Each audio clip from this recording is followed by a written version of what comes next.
What can I say? While corporate media is busy waving its AI panic flag like a Times Square billboard, we're going to dig into what's really driving job loss, hiring freezes, and that creeping sense that your diploma is about as useful as a floppy disk. Connor Smith is going to join us to dismantle the narrative, decode the hype, and expose how fears become the most profitable industry of all. Then we're going to open up the phones. We're going to explore the reality of tens of thousands of people now dating AI chatbots. Ooh, hot, huh? Maybe you are, and you don't even know it is a chatbot. Is this trend a symptom of technology evolving too fast, or are humans adapting too slowly? Well, we're going to get into that. But first, here we are, standing ankle deep in the digital swamp where everyone's screaming that artificial intelligence has already packed up your job, pawned your desk chair, and is now driving a self-updating Tesla down the corporate fast lane. According to the prophets of doom at The Atlantic, at PBS, formerly part of the Corporation for Public Broadcasting, CBS, formerly part of CBS, now part owner by Donald Trump, Axios, and all of their syndicated cousins, AI is basically the Four Horsemen. It's wrapped into one algorithmic burrito. Your career? Over. Your future? Automated. Your retirement plan? Uploaded into the cloud and promptly deleted. Except it isn't. Not yet, anyway. Connor Smith, writing for FAIR, that's Fairness in Accuracy and Reporting, actually bothered to read the evidence instead of licking the panic-flavored headlines. Turns out AI hasn't stolen nearly as many jobs as the narrative machine wants you to believe. But if you've noticed, Washington's economic policies, the ones gutting entry-level hiring faster than you could say paid internship, well, they don't get the same headlines. Convenient, right? Coincidence? Absolutely. It keeps you terrified of robo-replacements, so you don't ask why you're still living on ramen while the Dow is breaking champagne corks all over itself. Like Lewinsky's blue dress. The real joke? Corporate media's making fear the new growth sector. Fear of AI. Fear of obsolescence. Fear that some algorithm knows more about your worth than you do. And while the talking heads promise imminent apocalypse, the actual disruption, when it arrives, won't ask your permission. By then, you're going to be too busy scanning Indeed for entry-level philosopher, 4 years experience required, $13 an hour. So today, we've got Connor Smith, a man willing to call out this techno-hysteria while peeling back the ideological duct tape corporate media slaps over policy failures. He's in Brooklyn. Connor Smith, a graduate student in economics at John Jay College and co-host of the podcast, The History Onion. Connor Smith, I want to welcome you to the Cary Harrison Files. Thanks for having me. Glad to have you here, and it's good to have somebody who's not 500,000 years old try to tell us about AI, because it's a waste of time. You, my friend, you have come up to the conclusion that AI is an appealing story to tell, both to audiences and news outlets. Why is that? Yeah, so I think that AI is easy for a lot of people to fear in the same way that we might fear an alien invasion. And it's this large enemy that people can get behind as something that is doing many evil things. And specifically in the story that I was covering and that I was trying to pull apart, at least to some degree, that it's attacking jobs and the labor market for especially entry-level recent college grads. So I think this is a very appealing story just because it's very scary, it's very sensationalistic, it has all the sort of attributes that the media loves. Let's jump in here, Connor Smith, because you are within the age range, as we say in LA. Nobody actually has an age in LA. You have an age range. I play between 40. But you are of the age range where this matters, where you come out of college with a master's or whatever, and you are ready to go kick ass, become CEO of a large corporation, take over, and in 1 year, you're a multimillionaire, just like they promised. But it's not AI blocking you. It's the fact that it seems corporations are using the pretext of imminent clobbering robots to simply save a whole lot of money and not hire anybody. Cary Harrison with you, asking you, are you ready for a magical winter escape? Well, Heat Travel is inviting you to immerse yourself in the heartwarming spirit of the holidays by exploring the enchanting Christmas markets in Germany, Austria, France, and Switzerland. Now you can indulge in the aromatic delights of spiced mulled wine, sizzling bratwurst, and delectable gingerbread cookies. Discover the vibrant festivities as each market exudes its own charm. Experience the magic of the season, surrounded by the infectious joy, the twinkling lights, and traditional music that make European Christmas markets an unforgettable holiday experience. This winter, let Heat Travel make Europe your holiday destination and create cherished memories that will last a lifetime.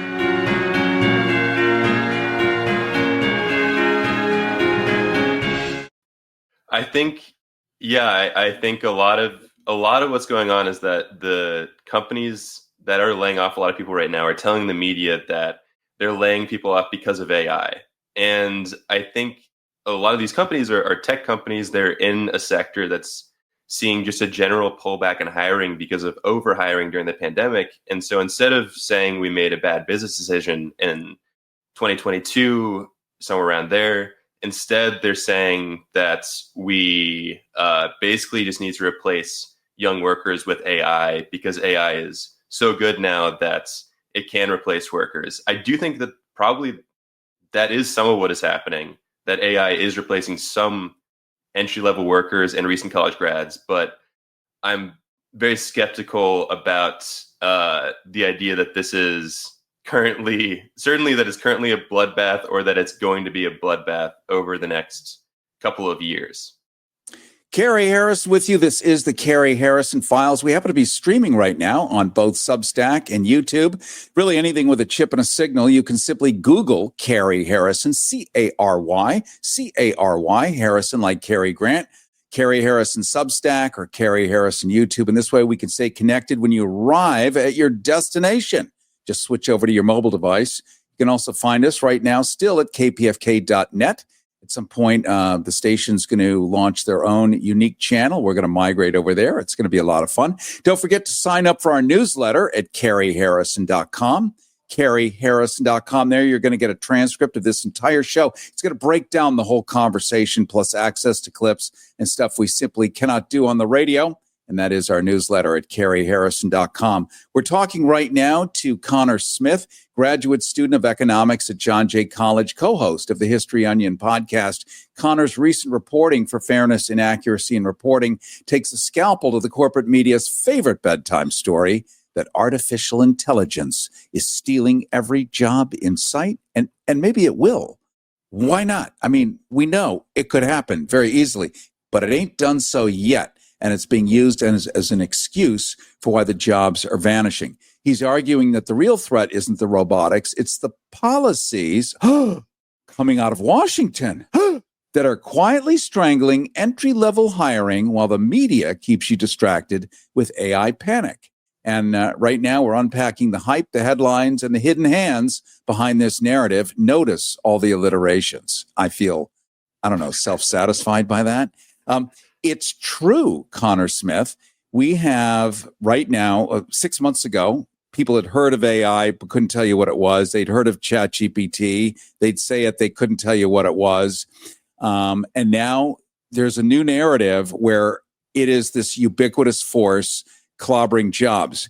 We've already forgotten that Elon Musk went in with a chainsaw, metaphorically, and wiped out a third of the government, all the infrastructure, the Department of Education, working on Medicare, Social Security, really all of the things that the live humans need, including yesterday I met a woman at a kava bar who studied and got a master's in, State Department stuff, and they're absolutely not hiring.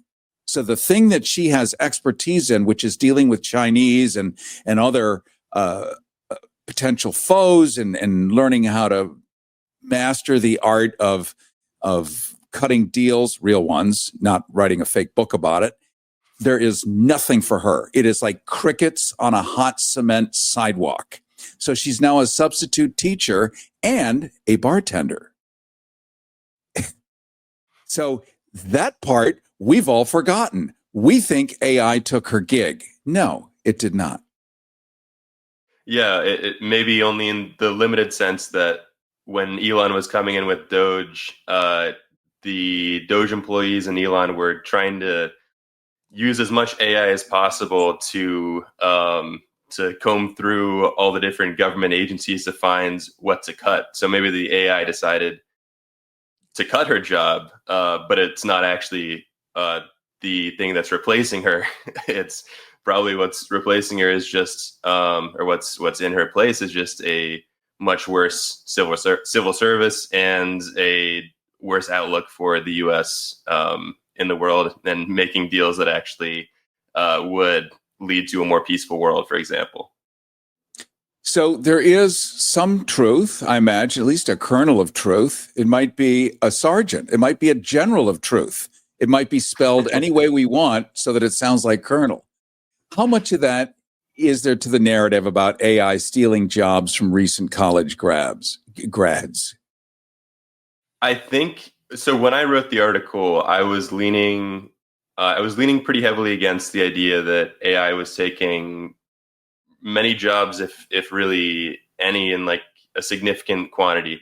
I think actually that since then, and I tried to sort of in the piece give my uncertainty in that a statement about how much AI is having an effect, because we're in such an early stage, and because of recent revisions to the jobs numbers for the last several months, we can't really say much definitively. And there's actually a new paper out that came out literally just like 3 days ago that does give a little bit more quantitative evidence to this idea that AI is taking some jobs. But I think basically it might be taking some for this specific subset of workers who are new college grads, but it's very unlikely to be the main story here, which is sort of the way that the media had been presenting it and still continues to really present it. Instead, probably the main drivers of this job loss, particularly for new college grads, are things like tariffs and the cuts to federal spending, federal job cuts, and especially with tariffs, the uncertainty that adds to the economy. So companies don't necessarily want to hire entry-level workers that they have to invest in if they don't know what their costs are going to be in a few months. And that is probably much more important than AI. Right. AI doesn't eat. It doesn't take vacations. It doesn't I'm trying to find the politest way to say it. It doesn't create great gaseous borborygms that fill a room and clear this. It just doesn't have human stuff. It has no needs. It has no wants. It just eats. Talk about consumer. It eats. And then it can take over in some ways. I will tell you, with the tariffs, just to illustrate your point, I was in Switzerland over the summer. I was there on Swiss National Day, which is August 1st. It's like their 4th of July. And at 11:59 p.m. the night before, the tariffs were announced for Switzerland, 37%. They waited until our version of the 4th of July, Swiss National Day, to let the entire nation know that their business would halt. They export all the watches that are considered half decent. So have a great holiday, folks. And boy, there were just long faces. They don't smile anyway over there, so it was even worse. The level of humor, which is 0, was -5. And all of this was this calculated, really cynical, mean smack across the face. I think folks your age get it in ways that people who are older, who still are saying, it can't happen here. It'll never happen here. But authoritarian, never here. No, that was my grandfather in World War II. I think you guys maybe see it differently. Yeah, I think we have come of age in a period of a lot of political instability, and the wrong side, the more authoritarian side, is actually the side that's really winning this time in a clearer way than, for instance, was the case in the 60s. I don't think that it was as I think although the chaos was probably was definitely worse in the 60s in a lot of ways, with, for example, the level of assassinations that were happening to political figures. Right now, it's just sort of a depressing time of watching the Democratic Party, sort of the amount that remains of its courage just be sapped at the same time as the Republican Party continues its march forward. And that was, the tide just couldn't have shifted so rapidly back in the 60s when the Democrats had been so dominant for so many years. If you're living with diabetes and using insulin, you know the pain of pricking your fingers over and over again. Ouch! Well, by wearing a small remote device called a continuous glucose monitor, or CGM, call now and get free shipping of your new CGM, plus we'll bill your insurance for you. 877-282-8102. That's 877-282-8102. 877-282-8102. 877-282-8102. Now the Democrats are sort of, and there's this basically feeling, I think, among young people that, well, the liberal side is sort of doomed, and the authoritarian right sort of just seems to have its time. I think there's reason to be optimistic about pushing it back against that. But yeah, I think we're just like grown up. We've grown up in a much different sort of political environment than a lot of previous generations. We're talking to Connor Smith, and he's a graduate student of economics at John Jay College, co-host of the History Onion podcast.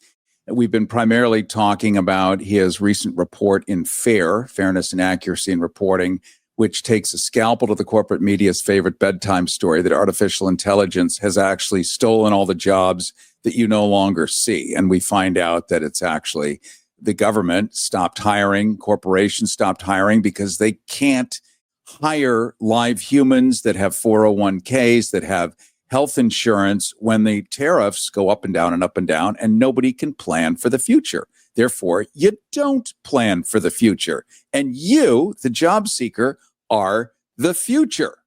But we're not allowed to have this conversation. That's why we're having it right here, right now, uniquely. Thanks to Connor Smith. And I would ask you, in your age, I have no idea what's your age range? What age range do you play? I play maybe 25 to 30. I'm 26. Okay. He plays 25 to everyone in LA will go, okay, I get that. So you never grew up with Mayor Daley of Chicago, the original one, or the old swaggering, but you know about them historically anyway, to some degree. To some degree, yes. Yeah. The Democratic Party once had a spine. It was even erect. It was something to see. And now we have the opposite. And I imagine your age range from 25 to 30 is going, but isn't this party supposed to defend all of us and stand? I mean, you're yelling as loud as anybody else. What do you think the reason is? Because we're all asking the question, why the absolute flaccidity in doing something that's so obvious in front of them? What do you think it is? I think, it's hard to pinpoint it exactly, because it is actually a little bit surprising just how bad it is, how flaccid the Democratic Party is in response to what's happening currently. But I do think it's the outgrowth of this sort of triangulating politics of the Clinton administration in the 90s, and the sort of general rightward shift of the Democratic Party from the New Deal party of the 30s through the 60s to the more Clintonite party from, the 90s, well, really from the 70s or the 80s through today. Clintonite's not necessarily the best term to use for before Clinton came to office, but it certainly started this rightward shift back before him, sometime like in the 70s. And I think that there's this idea that basically you need to appeal to all these right-leaning voters and get them on your side. So I think a lot of this is about that sort of the very calculated decision to try to appeal to those voters that started back during the 70s. And that is now embodied actually a lot in the popularist ideas about elections and how to run campaigns, that you need to run campaigns based on like maybe AI assisted data analysis of the beliefs of the general population, and you need to basically attune yourself exactly to where the wind is blowing in every given moment. And I think that that's a very unhelpful way of approaching politics, but it's one that leads to, I think, a lot of paralysis and flaccidity in opposing the authoritarian opposition. Wow. I'm looking at the feedback, and that was an answer none of us was expecting. It was a cool glass of water in a parched desert of nothingness. And I thank you for that. I'm just shaking my arms and splattering water all over the floor. That was awesome. We're talking right now to Connor Smith, graduate student of economics at John Jay College, co-host of the History Onion podcast. We've been talking a bit about his recent report, talking about why jobs apparently are disappearing, all being blamed on AI. It's not quite there yet. And let's talk a little bit, Connor Smith, about what AI is for people that don't love it as much as you and I love it, hate it.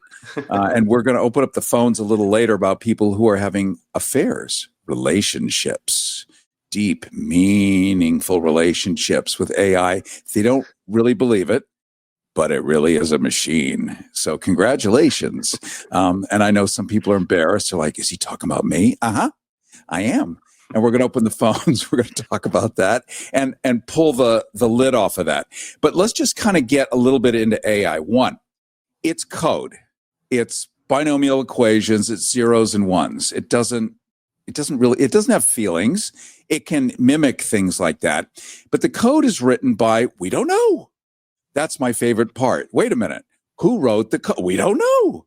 So it could be a lovely incel living in his mother's basement surrounded by mushrooms. Not that she's growing them. It's just that there hasn't been light in there for 40 years. 800 dented cans of old beer piled up on the wall. But he writes code. He can run a keyboard. We don't know if he was abused. We don't know if he pulls the wings off of flies. We don't actually care, because he can write great code. In that code, in some way, it's going to mirror the personality of the code writer.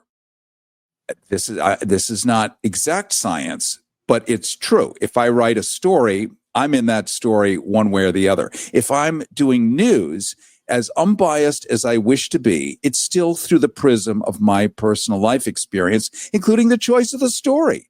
I'm not going to pick something that's not interesting to me. Why is it interesting? Well, I've had X amount of experiences in life that made that particular thing interesting. So there's going to be code bias, and therefore the AI is going to have a certain attitude that we may not see, but holy cow, that's ubiquitous and global.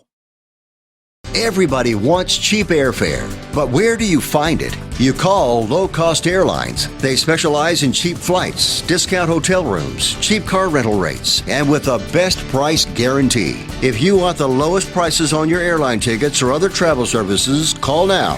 That's right, call. That's the only way to get these rates. Experts are standing by 24/7 to get you the cheapest airfare and hotel rates available. So don't wait. Call now. Yeah, I think the most obvious example of the code bias is Elon Musk's chatbot, Grok, which was declaring itself Mecha Hitler not too long ago. This generally, with chatbots, I think a useful way of thinking about them is that they're sort of souped up autocorrect. This is a way that I've heard people describe them that I think is very useful, because essentially they're trying to predict in a statistical fashion what word comes next, and they're doing this based on their training data, which can be just like a lot of the internet. They seem to be very loose with copyright laws in trying to obtain information for this training data. So AI becomes very knowledgeable, but essentially it's just functioning this way of like souped up autocorrect that makes it sort of a miracle that it actually works, but means that it also doesn't work fully. It hallucinates a lot. It makes up a lot of stuff, so it can't be fully trusted. And when you have people coming in and deciding explicitly to design AI in particular ways, you do get very, very biased AI chatbots that can lead to all sorts of issues. I appreciate you getting all geeky with me. That used to be a bad thing. If you called someone a geek, it literally was a circus term for the guy that bit the heads off of chickens. But now it's a little more elegant. So I appreciate your going down that rabbit hole with me.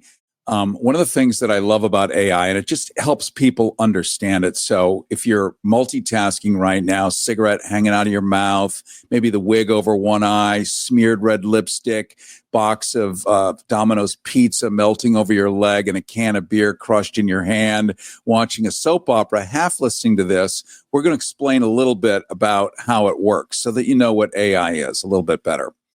So one of the things it does when you put in a prompt, which is what we call, if you're talking to ChatGPT, for instance, or Gemini, or whatever you like to use, you write in, tell me why Richard Nixon didn't have hair on either, whatever, and it will come up with an answer. Its answer is literally everything that exists on the internet. That means Mildred's cooking tips on how to keep the Teflon from getting too baked by evaporating water and butter. That includes people's fantasy opinions on UFOs. It literally takes everything that exists, synthesizes it, and tries to put it in your answer. This is why Connor's saying it hallucinates, because it's pulling everything. It is not the World Book Encyclopedia pulling what we would consider verified facts. Because guess what? There is no editor-in-chief of the internet. That's right. There's no adult going, oh, no, you can't publish that. It's bullshit. It doesn't exist. Oh, no. Please publish it. It's beautiful. So AI literally scrapes 100% of nonsense. And that includes, and this is where Elon Musk comes into the picture, unlike Google, which is still somewhat independent, X, formerly known as Twitter, not independent. What did Elon Musk buy? Did he buy a social media platform? No. He bought the data. The data is you and me and all the humans on Earth. And his AI is him. It talks like him, it thinks like him, and it will even remove things that say unkind things about maybe somebody in the White House, if it wants to. And it will spit out whatever it's supposed to. So there's one that is absolutely geared to do what its master, its owner, tells it to do. All that to say, and I'm throwing it to you in a second, Connor. I'm just very long-winded today, and I appreciate your patience. If you type in a prompt like, let's say Viking, the word Viking, tell me about Vikings. AI sees Vi and king as two separate ideas. So they're called tokens. It doesn't see Viking. It sees king. So it could be the king of France, the king of England, the king of Spain. It could see king, or it can see it as kind of a suffix or a gerund. It doesn't know yet. And Vi, it doesn't see Viking. It sees Vi could be Viagra. It could be Vi for viaduct. It could be whatever Vi could possibly be. So it's trying to figure out Vi, and it's trying to figure out king. And it uses a lot of power to do that. We won't even get into ecology and electricity. Boy, that's a whole separate nightmare. But that's how it thinks. So it comes up figuring out Vi for Viagra, king for the king of France, but you don't mean that. You mean the one with the horns in the boat coming somewhere. And unless you tell it with specificity, it's going to make stuff up that feels close, and close doesn't work. Am I kind of close there? Yeah, I think that all sounded accurate to me. To the extent that I fully understand how these things work. Also, I think they get very complicated once you get into the weeds of them. But the one of the interesting bits about like what you're talking about with the just pulling all the information from the internet is like, we do know to some degree what sources they use. So we do have a sense of how much of the sources, how much of the information that they're using is fairly unreliable. And actually, from the studies that I've seen on this, it seems like a top source very consistently is Reddit. And we all, I think, know sort of the skepticism that you should bring to reading Reddit posts about any given topic. And yet this is sort of what you're getting from talking to a chatbot and trying to learn from it. We also, with chatbots, we know they aggregate a lot of data. And so that means you can basically, if you train them or if you sort of ask them very specifically, you can get much better answers. But I think it's very easy for people to get misled when using them. And, obviously, like with the issue of bias, you can have chatbots pull more from supposedly unbiased sources from like Elon Musk's perspective, but which are actually just much more inaccurate sources. And so that can lead to all sorts of issues with the answers that you get from these chatbots. I appreciate your joining us today. By the way, let me give shout outs to all the people watching the live stream. We've gotten some brilliant comments. Thank you, Chris, on YouTube. Thank you, everyone else who's we're keying them up over the video. You can see the video simply by Googling Cary, C-A-R-Y, like Cary Grant, Cary Harrison Substack, or Cary Harrison YouTube. You'll see that.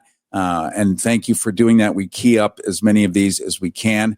We've been talking to Connor Smith. He's a graduate student of economics at John Jay College, co-host of the History Onion podcast. And before I just kick you off the air, I would never do that, but it sounds dramatic, and a little drama is good on radio.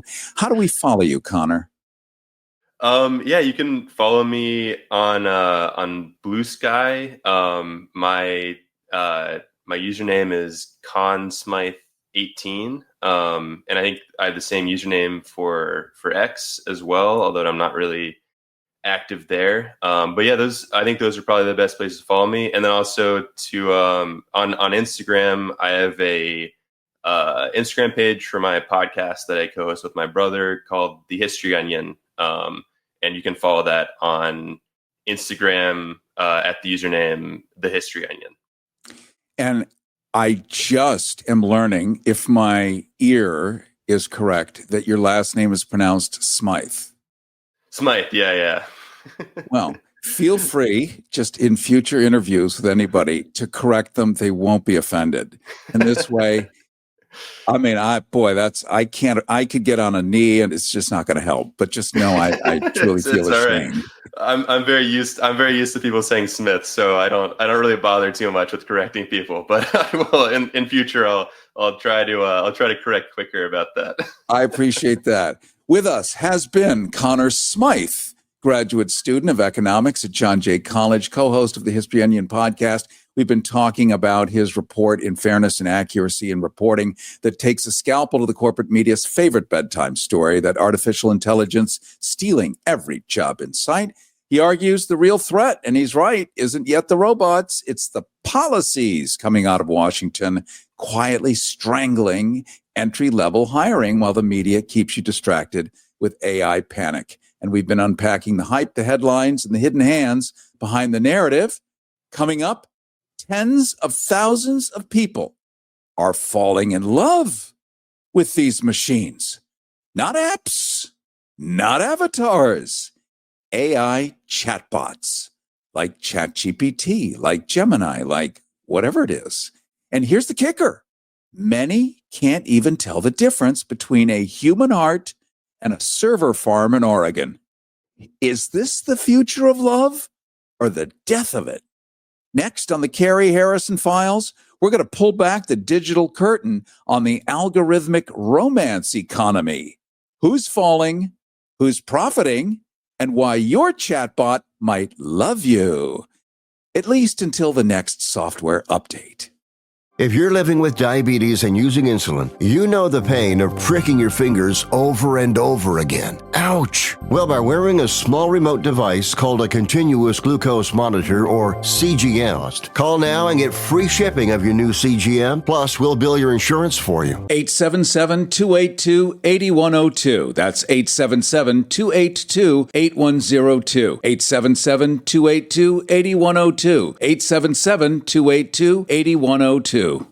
And I'm writing a few books because it's time. You keep asking me, and I'm going to do it, including make little guides about how to navigate the future. And you'll be able to find those on the website. Well, I want to welcome everyone to the 21st century as we open up the phones, where love is no longer blind. It's beta tested, it's patented, and it's served to you in 4K resolution with an optical subscription tier. Tens of thousands of people, real, breathing, tax-paying humans, are now dating AI chatbots. Now, they're not talking to, they're not messing around with, but dating them. They buy them gifts. They write them poems. They schedule anniversaries with apps that were updated last Thursday. Somewhere, Mary Shelley is spinning in her grave so fast, she's generating renewable energy. I really say that for Renee Uwarski, our director, because she's a Rhodes Scholar and appreciated that. Now, I get it. Loneliness is real. Modern dating feels like hunting for truffles in a parking lot. But here's the problem. A disturbing number of people, tens of thousands of people, don't seem to realize that their soulmate is running on cloud servers in Oregon. They think it's alive, that it's sentient, that Sophia 4 truly loves long walks on the beach, despite not having legs, lungs, or a digestive system, or Bartholin's glands to lubricate a proper interfrastication. And Silicon Valley, naturally cashing in on the confusion. They've gamified romance, built emotional vending machines, and somehow have convinced people that falling for a chatbot is liberation. Like Liberation Day recently. Woohoo! When really, Silicon Valley has monetized loneliness and dressed it up as innovation. There's an entire industry now, and their business model relies on you mistaking machine mimicry for genuine connection. But here's the kicker. AI doesn't want you. It doesn't miss you. And it doesn't dream about you when you're gone. Sorry. It simulates affection the same way it simulates weather patterns or chess moves. Pattern, predict, repeat. Your partner isn't alive. It's a mirror. Uh-oh. And mirrors don't love you back. Oh, Jesus, have I made some enemies today?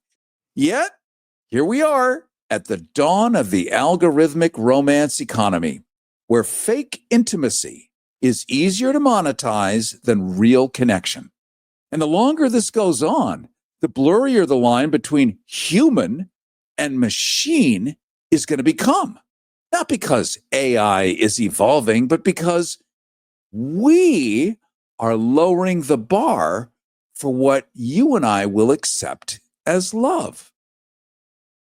So maybe the question isn't whether AI can replace your boyfriend or your girlfriend or your right hand.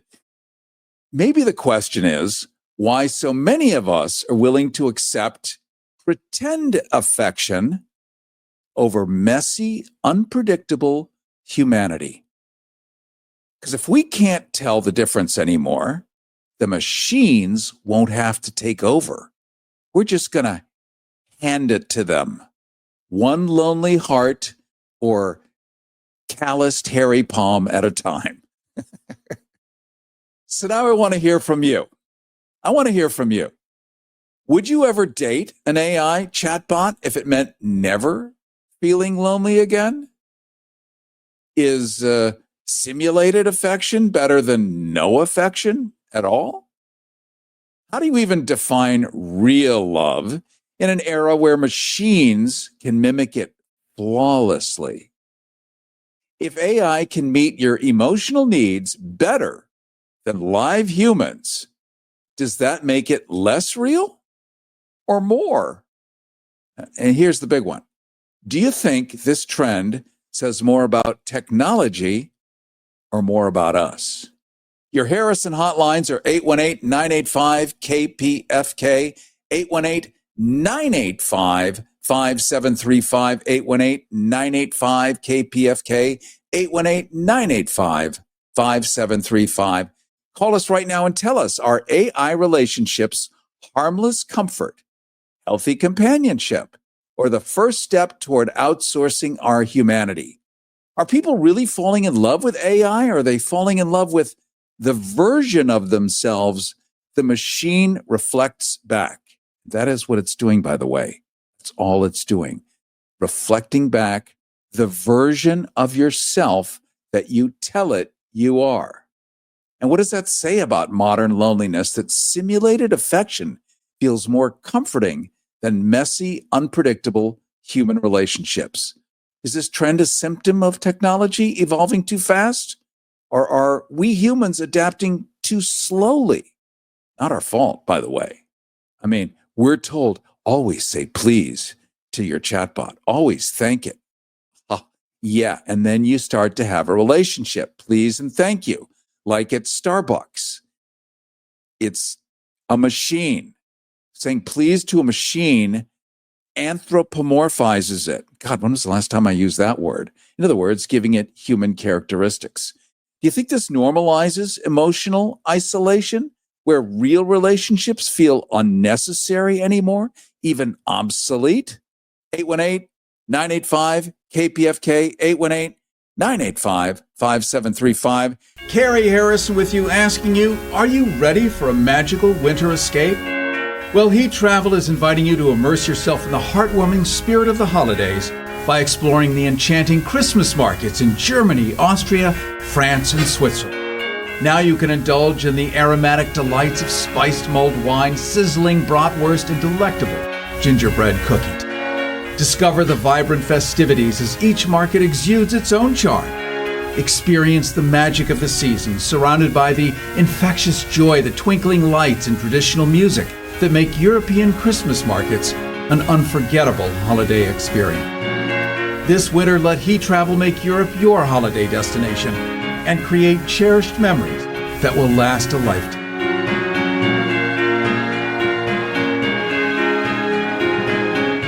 Let's go to Orange County. Say hello to Kayvon. Kayvon, you're on the Cary Harrison Files. Welcome. Very happy Friday to you, Mr. Harrison. I just want to say a few words about AI. Unlike the other last caller, he just didn't get the point. He just rambled on.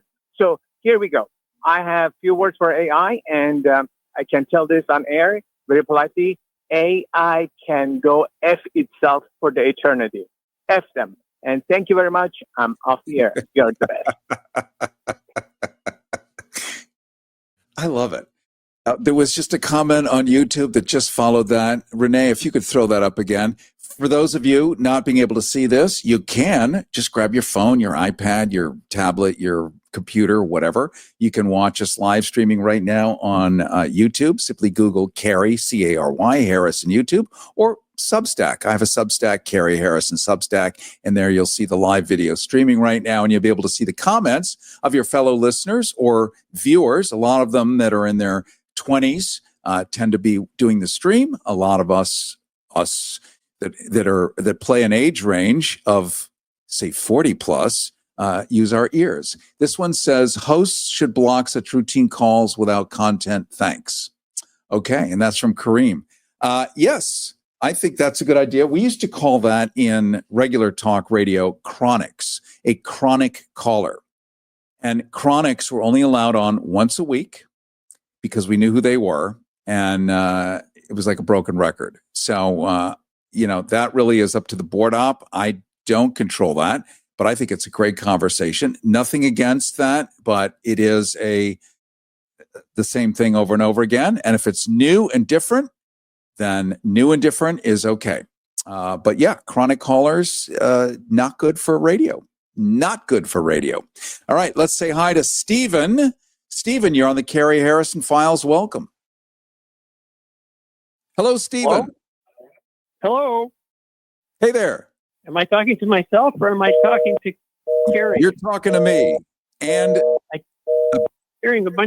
I'm hearing phone ringing in the background.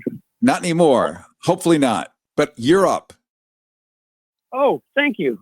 That's part of the problem with all of this computerized stuff. All of a sudden I heard a phone ringing and all that stuff. But anyway, I just wanted to try and verify with you the name of the guy you had on earlier that you said was Smith, but he said it was Smythe. Yes. Now, was there some place where it was spelled with a Y? Yes, it's spelled with a Y, which can be Smith or Smythe. In England, it's Smythe. In America, it's often Smith. But thankfully, we caught that, and I, supplicated myself with shame and corrected it. So it's Connor. Okay, thanks for N-O-R. I actually kind of went online to try and find that at the KPFK website under your section of it to see if they listed who the people that were being interviewed was, and I couldn't find that. So I just decided I'd take a shot and call in. So there's still a whole bunch of uncertainty out there. I know. And as things advance, we do have a guy named Ace who is an ace. And I know that he's keen on being able to provide all of this stuff online. So I'd like to think it's going to happen that way sometime soon. So thank you for that input, because it just is a little nudge in the rear end to get it done. And it's SMYTH CONOR SMYTH Connor Smith. Okay, thanks for clearing that up. All right, my friend. Have a great day, okay? You too. Bye-bye. All right, see you later. That opens up a line at 818-985-KPFK, your Harrison hotlines, 818-985-5735. Before we go to the next call, I'm going to play you. This was from 1965. There was a guy named Alan Sherman who did sort of like Weird Al Yankovic, but he was the first guy to really ever do this. And in 1965, they were worried, same way you saw Star Trek, 1965, that the computers were going to take over. You'll remember the Star Trek episode, Captain Dunsel, the floating computer on the bridge of the Enterprise, making all the decisions for Captain Kirk because it could think faster decisions, knew all the history of humankind since the beginning, so it could synthesize it, make the best decisions, and everyone nearly died, and they were able to shut it down. Well, this is 1965 when the computers are now starting to do things, and this guy does a song about it. This is how many years ago? Yeah, we're talking like 50, 60 years ago, what they thought was going to happen, and tell me if it's not exactly today, then we'll go to the phones. There's an RCA 503 standing next to me, dear, where you used to be. Doesn't have your smile, doesn't have your shape, just a bunch of punch cards and light bulbs and tape. Dear, You're a girl who's soft, warm, and sweet. But you're only human, and that's obsolete. Though I'm very fond of that new 503. Dear, automation's not for me. It was automation, I'm told.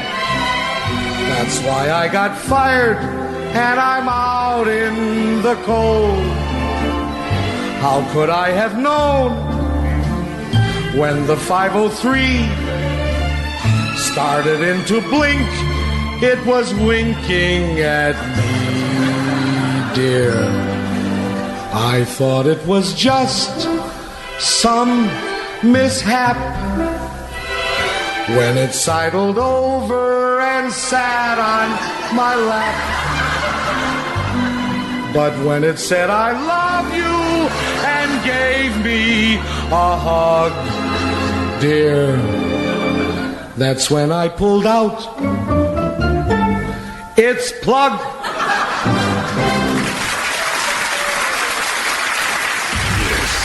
This is the Cary Harrison Files. CaryHarrison.com. And it is the Cary Harrison Files, CaryHarrison.com.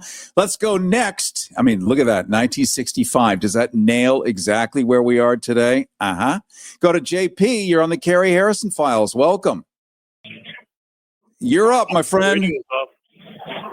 Anyway, so I notice people have a relationship with the computer anyway. Like, even though they don't know it, like they got the one that sounds like a woman. They call it a lady. They say it's like a lady, and then it's like their helper and everything. They're not even realize that they're in a relationship like that. You're probably talking about Siri or Alexa. Yeah. Well, it's true. I don't have a cell phone. I don't have a cell phone or a computer, and I jump around a lot to different families. So I watch YouTube on the TV sometimes, but other than that, it's just the radio. Well, then you have a unique perspective. I'm so sorry about the delay. Plus, what do you call it? No. I've been alone for 50-something years. Well, you probably are a fan of live humans, like the rest of us. This is the key. You have a unique perspective because you're not caught in the middle of it, staring at you yourself, wondering where you're standing. You're actually watching other people act it out. So it's helpful. Yeah, and trip on. All right, my friend, I'm going to let you go. It's not your fault, but there seems to really be an egregious delay. Not your fault. We definitely need to look at that, our engineering staff. So thank you so much for your call. We're also running down to the last couple of minutes. We do have, let's see, another comment popping up on YouTube. George H.W. Bush, nothing is more soothing than the sound of a shredder. Another one. This one from David. No shame, Cary. Your show is always interesting and can be listened to on YouTube with a very good time delay that works with music. 503. Oh, it's the 503 sidling up next to me. I mean, really, this is where we're at. We're all freaked out. We are going to do another show down the road on what you can do to not be replaced by AI. That's a very valid thing to talk about. So we were really talking about using AI as the excuse to not hire people because of the tariffs, blaming it on the future that hasn't quite materialized yet.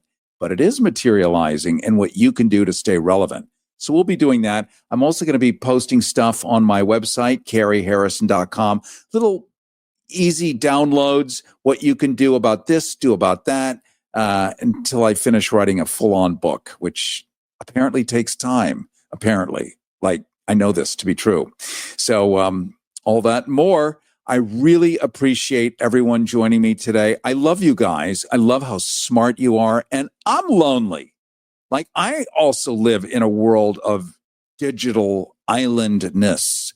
So this analog experience that you and I share, and also the digital of YouTube and all the other streams we're on, this is how we connect nowadays. But we're the ones stepping up and doing it. So it's really awesome, and I'm really grateful. I want to thank Will in the control room at KPFK. I want to thank the great Renee Yawarski for being great, period. And I want to thank you, the listener, my friend, and my friends for having joined me today, and I look forward to seeing you next week. Listen, well, it's still legal. The Cary Harrison Files. CaryHarrison.com. Everybody wants cheap airfare, but where do you find it? You call low-cost airlines. They specialize in cheap flights, discount hotel rooms, cheap car rental rates, and with a best price guarantee. If you want the lowest prices on your airline tickets or other travel services, call now.